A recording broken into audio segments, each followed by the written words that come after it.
Hello everyone, welcome to the world of microprocessor and controllers application. Previous લેક્ચરની અંદર આપણે PLC અને SCADA કેવી રીતે કામગીરી કરે છે, તેનું વર્કિંગ, તેનું ઇન્ટ્રોડક્શન, પીએલસી સિલેક્શન ક્રાઇટેરિયા અને સ્કાડાની એપ્લિકેશન, આ બધા ટોપિક વિશે આપણે વાત કરેલી હતી. એ હતું આપણું 5th ચેપ્ટર. આપણું ફર્સ્ટ ચેપ્ટર જે હતું એ હતું control system and its component, એ પણ કમ્પ્લીટ થઈ ગયું છે.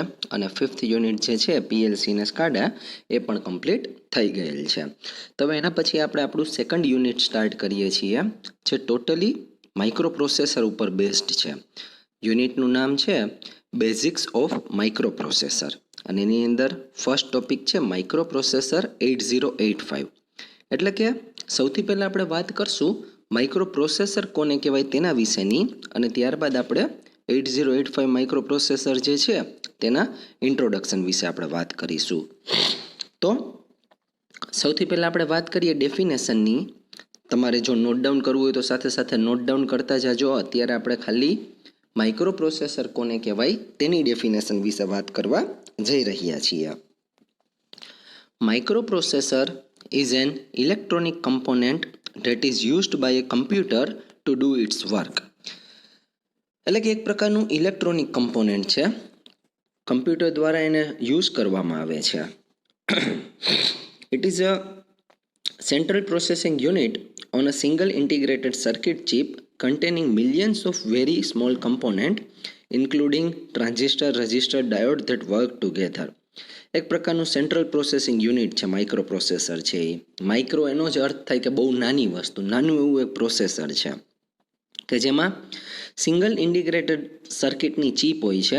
એના ઉપર મિલિયન્સ ઓફ કમ્પોનેન્ટ જેવા કે ટ્રાન્ઝિસ્ટર, રેઝિસ્ટર, ડાયોડ, આ બધાને કમ્બાઈન કરવામાં આવે છે ને એ બધા એકસાથે કામગીરી કરી શકે છે. એને માઇક્રોપ્રોસેસર તરીકે આપણે ઓળખીએ છીએ. જો મિત્રો તમે કદાચ જાણતા હોવ તો તમે ગમે ત્યારે ન્યૂ મોબાઈલ પરચેસ કરવા માટે જાઓ કે લેપટોપ પરચેસ કરવા માટે જાઓ ત્યારે ઘણીવાર તમે એ ચેક કરતા હોવ છો કે આની અંદર ક્યુ માઇક્રોપ્રોસેસર રહેલું છે. ઇન્ટેલ છે, ક્વાડ-કોર છે, કોર ટુ ડ્યુલ છે. તો આ બધા નવા સતત વિકસતા જાય છે પ્રોસેસર. પ્રોસેસરની મદદથી કમ્પ્યુટર છે, તમારું કોઈ પણ હાર્ડવેર છે એ કેટલું ઝડપી કામગીરી કરે છે, એનો રિસ્પોન્સ ટાઈમ શું છે, એક્સેસ ટાઈમ શું છે, એ બધું નક્કી થાય છે. જો પ્રોસેસરની સ્પીડ વધારે હશે તો આ બધા પ્રકારના ઓપરેશન છે, બધા ઇન્સ્ટ્રક્શન જે એક્ઝિક્યુટ કરવાના હોય એ ઝડપી એક્ઝિક્યુટ થશે. તો આ વાત થઈ માઇક્રોપ્રોસેસરના ડેફિનેશનની. હવે આપણે વાત કરીએ ઇન્ટ્રોડક્શન ઓફ 8085 માઇક્રોપ્રોસેસર. તો 8085 માઇક્રોપ્રોસેસરની આપણે વાત કરીએ તો આપણે એની અંદર કહી શકીએ કે બેઝિકલી માઇક્રોપ્રોસેસર એ VLSI ટેકનોલોજીની મદદથી બનેલું એક સેમિકન્ડક્ટર ડિવાઇસ છે. VLSIનું ફૂલ ફોર્મ છે વેરી લાર્જ સ્કેલ ઇન્ટિગ્રેશન. એટલે કે VLSI ટેકનોલોજીની મદદથી એને બનાવવામાં આવે છે. તેનો મુખ્ય ઉપયોગ બધી પ્રકારના એરેથમેટિક અને લોજિક ઓપરેશન પરફોર્મ કરવાનું છે. ચિપ દ્વારા થતા કાર્ય ડિજિટલી પરફોર્મ થતા હોવાને લીધે ખૂબ જ સારી સ્પીડ અને એક્યુરેસી સાથે સારું પ્રોડક્શન જનરેટ કરી શકે છે. તેને મુખ્યત્વે કમ્પ્યુટર, કમ્યુનિકેશન ડિવાઇસ અને મિલિટરી વેપનની અંદર વાપરવામાં આવે છે. આ ઉપરાંત આપણે વાત કરીએ તો માઇક્રોપ્રોસેસર બધી પ્રકારના એરેથમેટિક અને લોજિકલ કાર્ય કરી શકે છે. VLSI ટેકનોલોજીમાં વધુ સંશોધન અને વિકાસ થતાં એક જ ચિપમાં ઘણા બધા ફંક્શન સમાવવાનું શક્ય બન્યું. માઇક્રોપ્રોસેસર એ આ વિકાસનું પરિણામ છે. એક એવી ચિપ છે કે જે નાનકડા વિસ્તારમાં ખૂબ જ જટિલ કાર્યક્ષમતાનો સમાવેશ કરે છે. ઇન્ટેલ દ્વારા 1971માં બનાવવામાં આવેલ પ્રથમ માઇક્રોપ્રોસેસર 4004 બાદ માઇક્રોપ્રોસેસર ઇન્ડસ્ટ્રીએ ખૂબ જ નોંધપાત્ર વિકાસ કર્યો છે. ઇન્ટેલના 8-બીટના માઇક્રોપ્રોસેસર 8080A અને 8085A નો ઇન્ડસ્ટ્રી દ્વારા ઇન્ડસ્ટ્રીયલ પ્રોસેસને કંટ્રોલ કરવા માટે બહોળા પ્રમાણમાં ઉપયોગ કરવામાં આવે છે. આ ઉપરાંત જો આપણે વાત કરીએ તો માઇક્રોપ્રોસેસર છે એની અંદર 8 બીટની ડેટા બસ, 16 બીટની address bus, program counter, stack pointer, register, 5 વોટનો પાવર સપ્લાય, 3.2 મેગા હર્ટ્સની સિંગલ સેગમેન્ટ ક્લોક, આ બધી વસ્તુનો સમાવેશ થાય છે. તો એની અંદર જે બધી ટર્મિનોલોજીનો સમાવેશ થાય છે એના વિશે આપણે વાત કરીએ. તો પહેલું છે બીટ. બીટ એટલે આપણે ડિજિટલ ઇલેક્ટ્રોનિક્સની અંદર પણ જોઈ ગયા બીટ કોને કહેવામાં આવે. Bit is a single binary digit. Single binary digit એટલે કે કાં 0 હોય અથવા તો 1 હોય, એને બીટની મદદથી ઓળખવામાં આવે છે. એના પછી છે word. A word refers to the basic data size or bit size that can be processed by the arithmetic and logic unit of processor. પછી આપણને કહેવામાં આવેલું છે, જો પહેલી વાત કરીએ તો પહેલું હતું બીટ, એના પછી છે વર્ડ. તો વર્ડ શું છે? બેઝિક ડેટા સાઇઝ છે અથવા તો બીટ સાઇઝ છે કે જેનું પ્રોસેસિંગ કરવામાં આવે છે એરેથમેટિક અને લોજિક યુનિટ દ્વારા પ્રોસેસરના. બરોબર. 16 bit binary number is called a word in a 16 bit processor. એટલે 16 બીટનો બાઇનરી નંબર છે અને વર્ડ કહેવામાં આવે છે 16 બીટના પ્રોસેસર માટે. એના પછી આપણે વાત કરીએ મેમરી વર્ડ. મેમરી વર્ડ એટલે કે the number of bits that can B stored in a register or memory element is called memory word. એટલે કે જેટલી સાઇઝ અથવા તો જેટલા નંબરને રજિસ્ટર અથવા તો મેમરી એલિમેન્ટ દ્વારા સ્ટોર કરવામાં આવે છે તેને મેમરી વર્ડ તરીકે ઓળખવામાં આવે છે. ત્યારબાદ આપણે વાત કરીએ બસ. જો જે રીતે નોર્મલ બસની આપણે વાત કરીએ, ચાહે ટ્રાવેલ્સ હોય, જીએસઆરટીસી હોય કે કોઈ પણ, એનું કામગીરી શું છે? એક જગ્યાએથી બીજી જગ્યાએ પેસેન્જરને લઈ જવા અથવા તો એનું ટ્રાન્સફરિંગ આપણે કરવું. બરાબર. તો સિમિલરલી આપણે વાત કરીએ તો ઇલેક્ટ્રોનિક્સની અંદર જો બસની વાત કરીએ તો બસ is a group of wires that carry similar information. એટલે કે વાયરનું એક ગૂંચળું છે. It is a connection.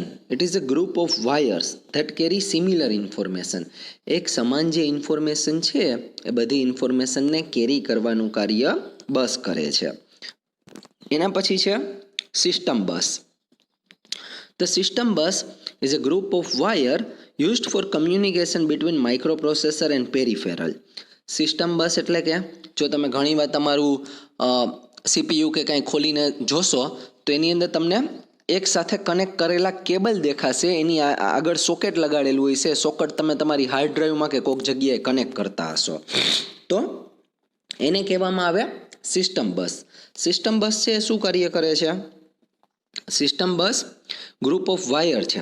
Similarly બસની જેમ જ ગ્રુપ ઓફ વાયર છે which is used four communication between microprocessor and peripheral.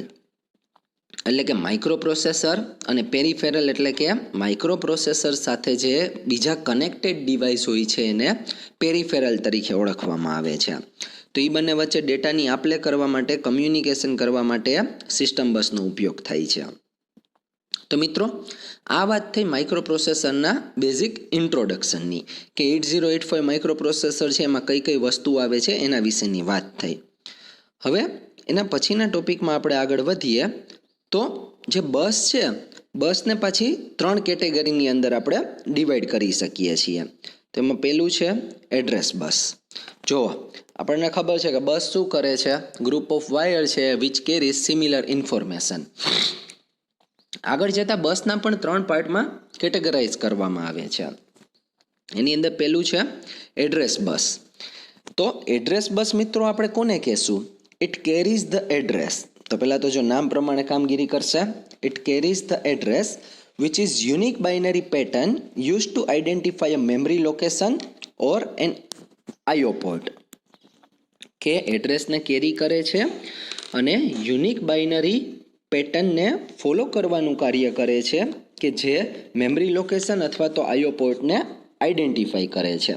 હવે મેમરી લોકેશન શું છે, આઈઓ પોર્ટ શું છે, એમાં અત્યારે તમારે ઊંડા ઉતરવાની જરૂર નથી. અત્યારે તમારે ખાલી એ ધ્યાનમાં રાખવાનું છે કે એડ્રેસ બસ શું કામગીરી કરે છે. તો એ યુનિક બાઇનરી પેટર્ન કે જે મેમરી લોકેશન અને આઈઓને આઈડેન્ટિફાઈ કરવામાં વાપરવામાં આવે છે એનું એડ્રેસ કેરી કરવાનું કામ કરે છે. એના પછી વાત કરીએ, બીજું છે ડેટા બસ. તો નામ પ્રમાણે data bus is use to transfer data between memory and processor or between IO device and processor. Microprocessor અને મેમરી વચ્ચે ડેટાની આપ-લે કરે છે, અથવા તો માઇક્રોપ્રોસેસર અને આઈઓ પોર્ટ. આઈઓ પોર્ટ એટલે બીજું કાંઈ નથી. આઈઓ પોર્ટ એટલે કે તમારા ઇનપુટ અને આઉટપુટ પોર્ટ છે એને આઈઓ પોર્ટ તરીકે ઓળખવામાં આવે છે. તો આપણે સૌ જાણીએ જ છીએ ઇનપુટ ડિવાઇસ તરીકે સિસ્ટમમાં કઈ કઈ વસ્તુ વપરાય? માઉસ, કીબોર્ડ, પેન ડ્રાઈવને આપણે ઇન્સર્ટ કરીએ. જે વસ્તુને આપણે ઇન્સર્ટ કરીને કામગીરી કરીએ છીએ એ બધાને ઇનપુટ ડિવાઇસ કહેવાય. ત્યાંના પોર્ટને ઇનપુટ પોર્ટ કહેવાય.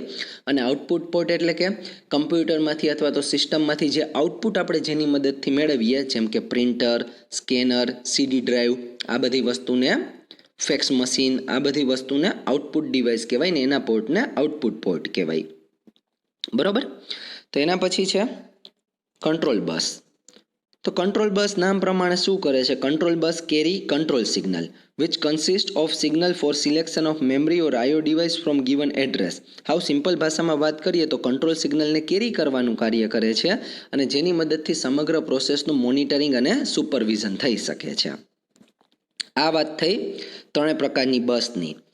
હવે આપણે આગળ વધીએ તો ડિફરન્સ આપેલો છે આપણને ટ્રેડિશનલ કંટ્રોલ સિસ્ટમ અને માઇક્રો પ્રોસેસર વચ્ચેનો. ટ્રેડિશનલ કંટ્રોલ સિસ્ટમ એટલે કે જે ફર્સ્ટ યુનિટની અંદર આપણે કંટ્રોલ સિસ્ટમ જોઈ ગયા એ આપણી ટ્રેડિશનલ કંટ્રોલ સિસ્ટમ હતી. પછી આપણે વાત કરીએ એ પ્રમાણે કે VLSI ટેકનોલોજીનો વિકાસ થયો. ધીમે ધીમે એક જ ચીપ ઉપર ઘણા બધા કમ્પોનેન્ટને સમાવી લેવું શક્ય બન્યું. એક જ ચીપ ઘણા બધા ફંક્શન પરફોર્મ કરી શકતી હતી, એ પોસિબલ બન્યું. તો એ થયું આપણું માઇક્રો પ્રોસેસર. તો અહીં માઇક્રો પ્રોસેસર અને TCS એટલે કે ટ્રેડિશનલ કંટ્રોલ સિસ્ટમ વચ્ચેનો તફાવતની વાત કરવામાં આવેલી છે. તો આપણે 1 by 1 પોઈન્ટ એની અંદર જોવાનું સ્ટાર્ટ કરીએ. તો એની અંદર ફર્સ્ટ પોઈન્ટ છે એ છે ફ્લેક્સિબિલિટી. પહેલો પોઈન્ટ છે ફ્લેક્સિબિલિટી. તો એની અંદર ટ્રેડિશનલ કંટ્રોલ સિસ્ટમની અંદર આવશે. ખાસ સાથે સાથે નોટ ડાઉન કરતા જાજો, ઇમ્પોર્ટન્ટ ડિફરન્સ છે, કમ્પેરિઝન છે. ફ્લેક્સિબિલિટીની અંદર લખો, અહીં વાયરનું કનેક્શન હોવાને લીધે સિસ્ટમ ઓછી ફ્લેક્સિબલ છે. તો માઇક્રો પ્રોસેસરમાં લખો, અહીં મોટા ભાગનું કાર્ય પ્રોગ્રામિંગને લીધે થતું હોવાને લીધે સિસ્ટમ વધારે ફ્લેક્સિબલ છે. ત્યારબાદ આપણે વાત કરીએ એના પછીના પોર્શનની, તો છે ડિઝાઇન. તો TCSની અંદર લખો, તેની સર્કિટ ડિઝાઇનિંગ સરળ છે, જ્યારે માઇક્રો પ્રોસેસરમાં તેની સર્કિટ પ્રમાણમાં વધારે કોમ્પ્લિકેટેડ હોય છે. ત્યારબાદ વાત કરીએ એરરની. તો આ સિસ્ટમમાં એરર ફાઇન્ડ કરવી સરળ છે, જ્યારે માઇક્રો પ્રોસેસરમાં આ સિસ્ટમમાં એરર ફાઇન્ડ કરવી થોડી ડિફિકલ્ટ છે. એના પછી આપણે વાત કરીએ સોફ્ટવેરની. તો આ કંટ્રોલ સિસ્ટમને ઓપરેટ કરવા માટે કોઈ સોફ્ટવેરની જરૂર નથી, જ્યારે માઇક્રો પ્રોસેસરમાં આ કંટ્રોલ સિસ્ટમની એપ્લિકેશન મુજબ કાર્ય કરવા માટે સ્પેશિયલ સોફ્ટવેરની જરૂર પડે છે. એના પછી છે ઓપરેટર.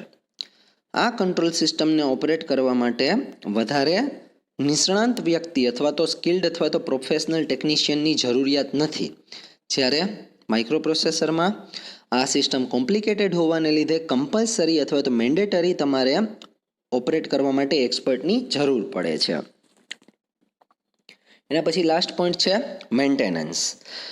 આ સિસ્ટમમાં મેન્ટેનન્સ પ્રમાણમાં અઘરું અને વધારે સમય બગાડનારું છે, જ્યારે micro processor system easy, user friendly છે, માટે તેનું મેન્ટેનન્સ પ્રમાણમાં ઘણું સરળ છે. તો મિત્રો, આ વાત થઈ આપણી difference between traditional control system અને માઇક્રો પ્રોસેસરની. તો જો આપણે શરૂઆતના ટોપિકની વાત કરીએ તો આની અંદર આપણે વાત કરી માઇક્રો પ્રોસેસર કોને કહેવાય તેની ડેફિનેશન વિશેની. ત્યારબાદ આપણે 8085ના ઇન્ટ્રોડક્શન વિશે વાત કરી અને લાસ્ટમાં આપણે ટ્રેડિશનલ કંટ્રોલ સિસ્ટમ અને માઇક્રો પ્રોસેસર વચ્ચે શું તફાવત છે તેના વિશે આપણે વાત કરી. હવે આપણે આગળ જતા માઇક્રો પ્રોસેસર 8085નું સ્ટ્રક્ચર કેવું છે, તેનું આર્કિટેક્ચર કેવું છે, તેના વિશે આપણે ડિટેલની અંદર વાત કરીશું. તો હવે આપણે જોઈએ એનું સ્ટ્રક્ચર ઓફ માઇક્રો પ્રોસેસર 8085. તો હવે આપણે વાત કરવા જઈ રહ્યા છીએ સ્ટ્રક્ચર ઓફ MP એટલે કે માઇક્રો પ્રોસેસરના સ્ટ્રક્ચર વિશે. જો મિત્રો ખાસ યાદ રાખજો, કન્ફ્યુઝન ન ક્રિએટ થાય એના માટે ખાસ નોટ ડાઉન કરી લેજો. 3 પ્રકારના બ્લોક ડાયાગ્રામ હશે આની અંદર, આ ચેપ્ટરની અંદર. એક હશે સ્ટ્રક્ચર ઓફ માઇક્રો પ્રોસેસર. બરાબર, આજે જ જે આપણે બીજું ભણવાના છીએ એ છે આ રીતનું આર્કિટેક્ચર ઓફ માઇક્રો પ્રોસેસર, અને આગળ જતાં આપણે ભણશું block diagram of microprocessor. ત્રણેય અલગ વસ્તુ છે, ખાસ મિક્સ ન થઈ જાય એનું ધ્યાન રાખજો. ઘણીવાર સ્ટુડન્ટ્સ દ્વારા એવી ભૂલ થતી હોય છે કે પૂછ્યું હોય કંઈક બીજું ને કંઈક બીજું ડ્રો કરીને આવતા હોય છે, એટલે એવી ભૂલ ન થાય એના માટે ખાસ આ બધી ફિગરને તમે નોટ ડાઉન કરતા જાજો. ને હું હજી તમને કહું છું, કમ્પલસરી તમે લેક્ચર નોટ બનાવજો, કારણ કે આપણા સબ્જેક્ટની અંદર તમને ખબર છે કે મેજોરિટી વસ્તુ છે આપણે લેક્ચર નોટ ઉપર ડિપેન્ડ રહીને ભણતા હોઈએ છીએ. બરાબર, તમને ECSEનો અનુભવ છે, ડિજિટલ ઇલેક્ટ્રોનિક્સનો અનુભવ છે, DEDIનો, અને માઇક્રો પ્રોસેસરની અંદર એ ખાસ લેક્ચર નોટ બનાવજો. તો સબ્જેક્ટ તમને બહુ ઇન્ટરેસ્ટિંગ લાગશે, કારણ કે તમારી બુક છે એ મેજોરિટી વસ્તુને કવર નથી કરતી. ઘણી બધી વસ્તુ એવી હશે, જો હવે આની અંદર તમને આર્કિટેક્ચરની વાત કરું તો તમારી બુકની અંદર ખૂબ જ કોમ્પ્લિકેટેડ બ્લોક ડાયાગ્રામ આપેલો છે. તો મેં આ બધી વસ્તુ નેટ ઉપરથી થોડી ઇઝી ગોતીને તમને હું અત્યારે આપતો હોઉં છું. બરાબર, તો ખાસ નોટ ડાઉન કરજો. હવે આપણે વાત કરીએ સ્ટ્રક્ચર ઓફ માઇક્રો પ્રોસેસર. પહેલાં શાંતિથી આ બ્લોક ડાયાગ્રામ છે એ ડ્રો કરી લ્યો. બરાબર, બ્લોક ડાયાગ્રામની અંદર આપણે જોઈ શકીએ છીએ કે 3 બસ આપેલી છે. અહીંયા 1, 2 અને 3 બસ આપેલી છે. રજિસ્ટર છે, ALU છે, અને ટાઈમિંગ અને કંટ્રોલ માટેનું બોક્સ આપેલું છે. બરાબર, હવે આપણે સ્ટેપ બાય સ્ટેપ વસ્તુને સમજવાની સ્ટાર્ટ કરીએ. તો એની અંદર સૌથી પહેલાં આપણે વાત કરીએ રજિસ્ટર વિશે. નોટ ડાઉન કરતા જાજો 1 કરીને. રજિસ્ટર લખો મારી સાથે.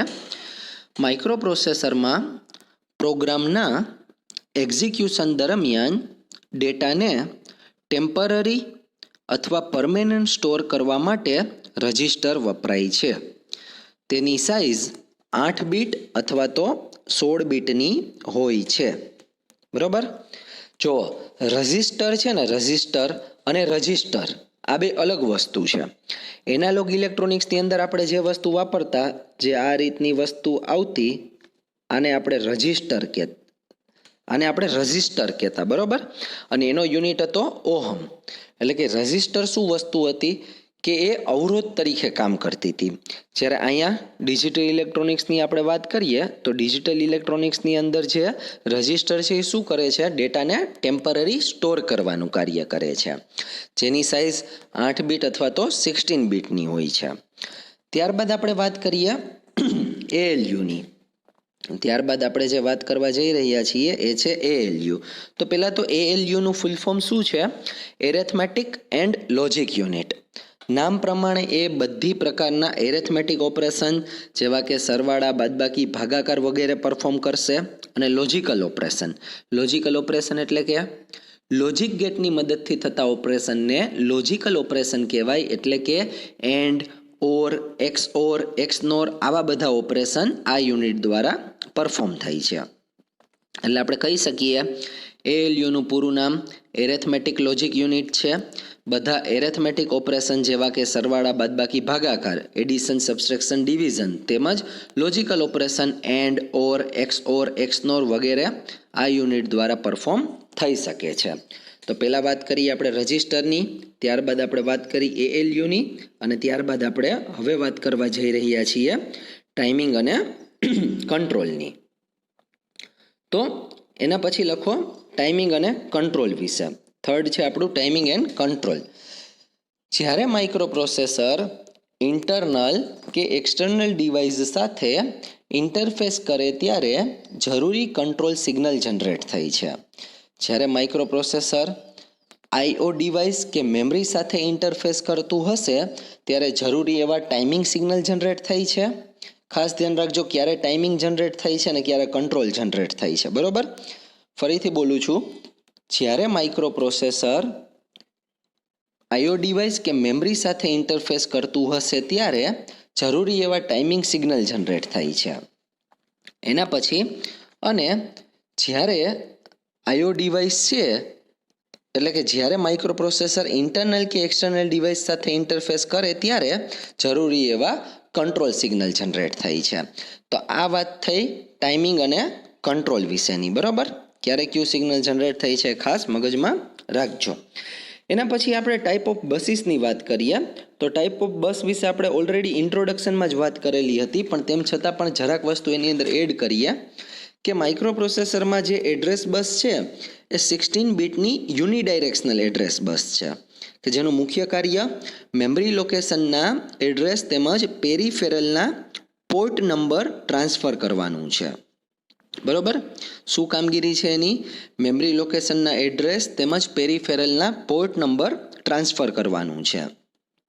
ત્યારબાદ આપણે વાત કરીએ ડેટા બસની, તો અહીં 8 બીટની બાયડાયરેક્શનલ ડેટા બસ છે જેનું મુખ્ય કાર્ય માઇક્રોપ્રોસેસર અને આઈઓ ડિવાઇસ તેમજ માઇક્રોપ્રોસેસર અને મેમરી વચ્ચે ડેટાની આપ-લે કરવાનું છે. અને લાસ્ટમાં કંટ્રોલ બસ વિશે ફરીથી વાત કરીએ. જ્યારે માઇક્રોપ્રોસેસર ઇન્ટરનલ કે એક્સટર્નલ કાર્ય કરતું હોય ત્યારે જરૂરી એવા કંટ્રોલ સિગ્નલ મોનિટરિંગ અને સુપરવિઝન કરવા માટે સિગ્નલ જનરેટ કરે છે, તેને કંટ્રોલ બસ તરીકે ઓળખવામાં આવે છે. તો મિત્રો, આ વાત થઈ આપણી માઇક્રોપ્રોસેસરના સ્ટ્રક્ચર વિશેની. હવે આગળ જતા આપણે વાત કરીએ માઇક્રોપ્રોસેસરના આર્કિટેક્ચર વિશે. પહેલાં સાવ શાંતિથી આ થયું માઇક્રોપ્રોસેસરનું આર્કિટેક્ચર જોઈ લ્યો અને ડ્રો કરી લ્યો.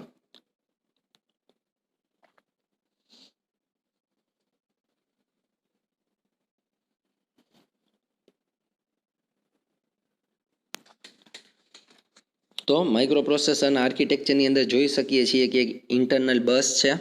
એ બસની મદદથી આજુબાજુના બધા કમ્પોનેન્ટ કનેક્ટેડ છે. આપણે જોઈ શકીએ છીએ કે આ છે અક્યુમ્યુલેટર, આ છે ALU, અહીં છે વર્કિંગ રજિસ્ટર, આ છે ટાઈમિંગ એન્ડ કંટ્રોલ, બાજુમાં છે SP અને PC. તો એને અત્યારે એઝ ઇટ ઇઝ લખી નાખો, આપણે સ્ટેપ બાય સ્ટેપ એક એક વસ્તુને સમજવાનું ચાલુ કરશું. એના પછી છે ઇન્ટરપ્ટ સર્કિટ. બધાની બાજુમાં કંઈક લખેલું છે, એ અત્યારે તમારે કંઈ લખવાની જરૂર નથી, તમે નોટ ડાઉન કરો તોય વાંધો નહીં, એ તમને સમજાવવા માટે મેં લખેલું છે. તો આ થયું એનું આર્કિટેક્ચર. જેવી રીતે સ્ટ્રક્ચરની અંદર આપણે 1 by 1 કમ્પોનેન્ટની વાત કરેલી હતી કે કયું કમ્પોનેન્ટ છે, શું કામગીરી કરે છે. સિમિલરલી આપણે શરૂઆત કરીએ આપણા આર્કિટેક્ચરથી. તો એની અંદર પહેલું વહેલું લખો ઇન્ટરનલ બસ. પહેલું વહેલું છે ઇન્ટરનલ બસ. માઇક્રોપ્રોસેસરમાં એક જગ્યાએથી બીજી જગ્યાએ ડેટાને કે મેમરી લોકેશનના એડ્રેસને ટ્રાન્સફર કરવા માટે ઇન્ટરનલ બસ વપરાય છે. કોઈ પણ જગ્યાએ મિત્રો બસની વાત આવે ને એટલે એ કંઈક ડેટા, એડ્રેસ, મેમરી લોકેશનના એડ્રેસ, જરૂરી કંટ્રોલ સિગ્નલ ને આવું બધું એક જગ્યાએથી બીજી જગ્યાએ ટ્રાન્સફર કરવાની કામગીરી કરતું હશે, એ ખાસ મગજમાં રાખજો. ત્યારબાદ આપણે વાત કરીએ અક્યુમ્યુલેટરની. પહેલી આપણે વાત કરી ઇન્ટરનલ બસની, ત્યારબાદ આપણે વાત કરીએ અક્યુમ્યુલેટરની. અક્યુમ્યુલેટરને એની મદદથી પણ ઓળખવામાં આવે છે. 8 બીટનું સ્પેશિયલ પર્પસ રજિસ્ટર છે. ALUના ઓપરેશન દરમિયાન મળતા પરિણામને એક્યુમ્યુલેટરમાં સ્ટોર કરવામાં આવે છે.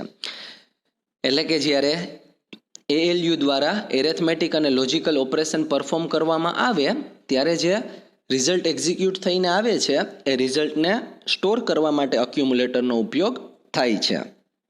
એના પછી વાત કરીએ ALUની. તેના વિશે આપણે જાણીએ જ છીએ, એરેથમેટિક અને લોજિકલ ઓપરેશન પરફોર્મ કરવા માટે વપરાય છે. ત્યારબાદ આપણે વાત કરીએ વર્કિંગ રજિસ્ટરની. તો બાજુમાં લખેલું જ છે એ રીતે B, C, D, E, H, L 6 પ્રકારના 8 બીટના જનરલ પર્પસ રજિસ્ટર છે. પ્રોગ્રામના એક્ઝિક્યુશન દરમિયાન ડેટાને ટેમ્પરરી સ્ટોર કરે છે અને તેને જો પેર તરીકે વાપરવું હોય તો તેને 16 બીટના રજિસ્ટર તરીકે પણ વાપરી શકાય છે. જો તમારે એને 16 બીટના રજિસ્ટર તરીકે વાપરવું હોય તો આ 6 રજિસ્ટર છે એને આ રીતે પેરિંગ કરી શકીએ. B ને C જોડે, D નું E જોડે પેરિંગ અને H નું L જોડે પેરિંગ કરી શકાય. આ રીતે પેરિંગ કરીને તમે 16 બીટનું રજિસ્ટર અથવા તો 16 બીટના ડેટાને સ્ટોર કરવો હોય તો 16 બીટની આવી રીતે પેર બનાવીને વાપરી શકો. અને જો ખાલી 8-8 બીટની સાથે ડીલ કરવાની હોય, ખાલી 8-8 બીટની, તો તમે ઇન્ડિવિડ્યુઅલ રજિસ્ટરને વાપરી શકો જે B, C, D, E, H અને L છે. તો આ વાત થઈ આપણી વર્કિંગ રજિસ્ટરની. એના પછી આપણે વાત કરીએ ટાઈમિંગ અને કંટ્રોલની. ટાઈમિંગ અને કંટ્રોલ આપણે જે રીતે સ્ટ્રક્ચર ઓફ માઇક્રો પ્રોસેસરમાં જોઈ ગયા એ પ્રમાણે જ એઝ ઇટ ઇઝ છે, એટલે આપણે એની ફરીથી વાતચીત અહીં નહીં કરીએ. ત્યારબાદ આપણે વાત કરીએ એસપી અને પીસીની. તો એસપી અને પીસીની આપણે વાતચીત કરીએ તો સૌથી પહેલાં આપણે વાત કરીએ એસપીની. તો એસપીનું પૂરું નામ છે સ્ટેક પોઇન્ટર. એસપી એટલે કે સ્ટેક પોઇન્ટર. લખો એની અંદર સ્ટેક પોઇન્ટર 16 બીટનું સ્પેશિયલ પર્પસ રજિસ્ટર છે અને પ્રોગ્રામના એક્ઝિક્યુશન દરમિયાન ડેટાને ટેમ્પરરી સ્ટોર કરે છે અને તે LIFO પ્રકારની મેમરી છે. તે LIFO પ્રકારની મેમરી છે. તો LIFO એટલે કે કૌંસમાં લખજો લાસ્ટ ઇન ફર્સ્ટ આઉટ. ફરીથી કહું છું, LIFO નું ફૂલ ફોર્મ છે લાસ્ટ ઇન ફર્સ્ટ આઉટ. બરોબર. તો આ થયું સ્ટેક પોઇન્ટર. 16 બીટનું સ્પેશિયલ પર્પસ રજિસ્ટર છે. ફ્રેન્ડ્સ, જે જીટીયુની અંદર 2 માર્કના ક્વેશ્ચન પૂછવામાં આવે છે એમાં સ્ટેક પોઇન્ટર અને પ્રોગ્રામ કાઉન્ટરની ક્યાંક ને ક્યાંક ડેફિનેશન હોય જ છે. એટલે આને ડેફિનેશન પોઈન્ટ ઓફ વ્યૂથી પણ ખૂબ મહત્વનું સમજજો. અને માઇક્રો પ્રોસેસરની અંદર પેપર ખૂબ જ કોમ્પ્લિકેટેડ નીકળે છે દર વખતે. કંઈક ને કંઈક ટ્વિસ્ટ અને એની અંદર કોમ્પ્લિકેશન્સ ક્રિએટ કરે છે પેપર સેટર જે છે એ. એટલે ખાસ ઊંડાણપૂર્વક એનું સ્ટડી કરવાનું રાખજો અને બધી વસ્તુને ખાસ નોટ ડાઉન કરજો. અને તમારી જે લેક્ચર નોટ હોય એ લેક્ચર નોટમાં તમે ખાસ અંડરલાઇન કરતા જાજો જરૂરી પોઈન્ટને.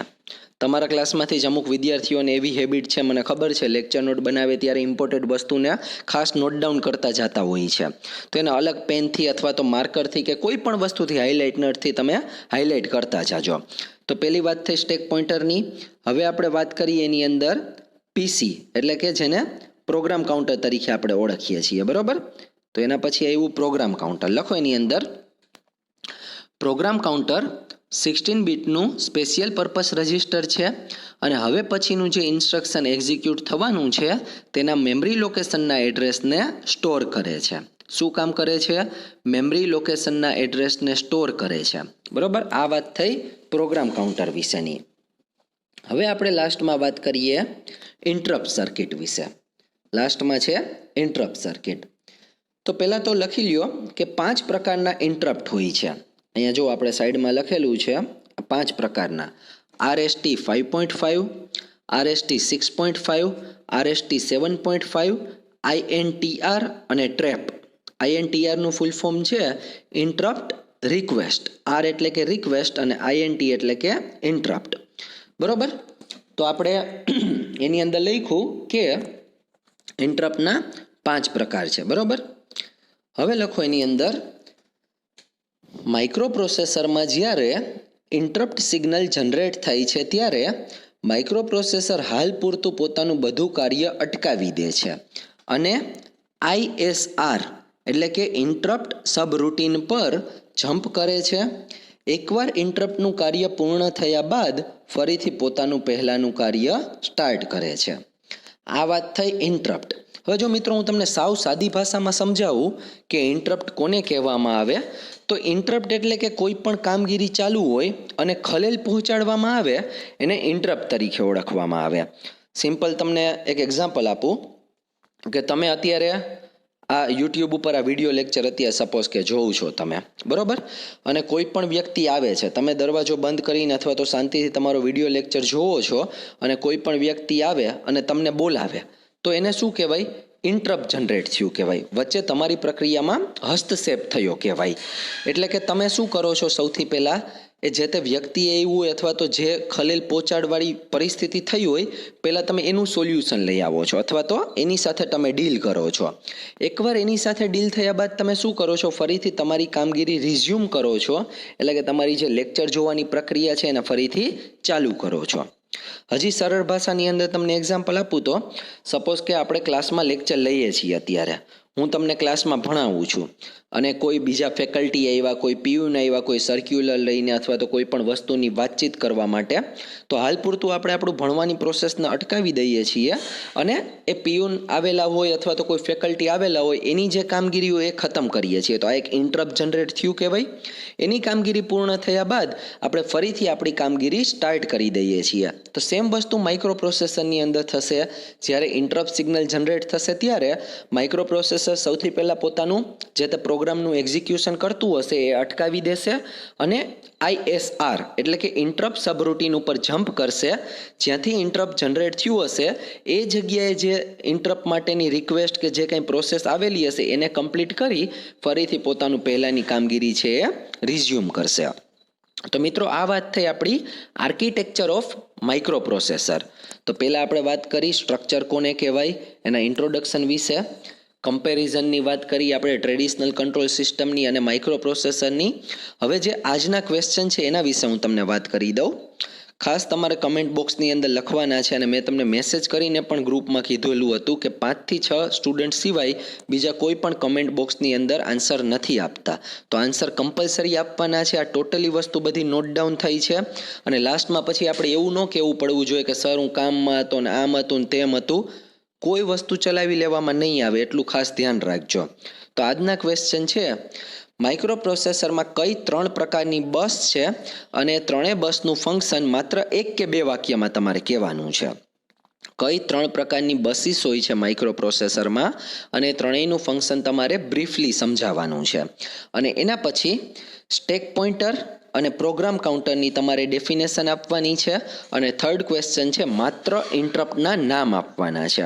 ફરીથી ફટાફટ તમને કહી દઉં છું, ત્રણેય બસના નામ, તેનું ફંક્શન બ્રીફલી શોર્ટમાં, સ્ટેક પોઇન્ટર અને પ્રોગ્રામ કાઉન્ટર શું કામગીરી કરે છે એ કહેવાનું છે ઇન શોર્ટ, ખૂબ જ સાદી રીતે.